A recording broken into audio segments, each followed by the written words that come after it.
if you were to give advice to your younger self, and it could be at school when you're growing up, or when you started the business first time, or whatever, what would it be? And I honestly think trust your gut. And that sounds, again, we talk about cliches. People say, oh, it's such a cliche that. But you know what? Some of that is about Mm-hmm. confidence. It's about having the confidence to trust your gut. Every single time I've been burnt You went by against, something, yeah. I knew before the event, I've known in my gut that, maybe that client, there was something a bit off with them, or, maybe in this role, there was something that I didn't quite like as much as I should, or there's someone I wasn't quite clicking with. And every single time I've been right. I mean, I don't know, you've probably had the same experience, but I think, especially when you're new into something or you haven't got as much confidence because it's new, you suddenly start to dismiss your gut. And actually, 99.9999999. In fact, I couldn't tell you what a time mine's been wrong. I don't know about you. Completely same. See, you're like an improv comedian where it's always and next and next. So this is great for an interview, but this is why we're on an hour and 20, because it's some people are a nightmare. So they give you a one line answer and just doof dead, and you're like, this could go on for 3 hours. It could actually go on for 17 hours. But no, I do completely agree, because one of the things I'm getting more into, ironically, is sleep.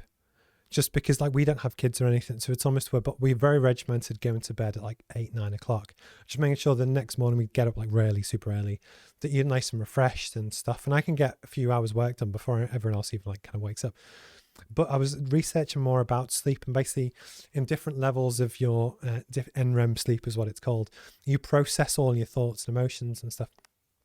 And I think a lot of your gut feel is non-conscious thought, but it's still you advising you on stuff. So I tend to get a lot of my best ideas when I'm out running.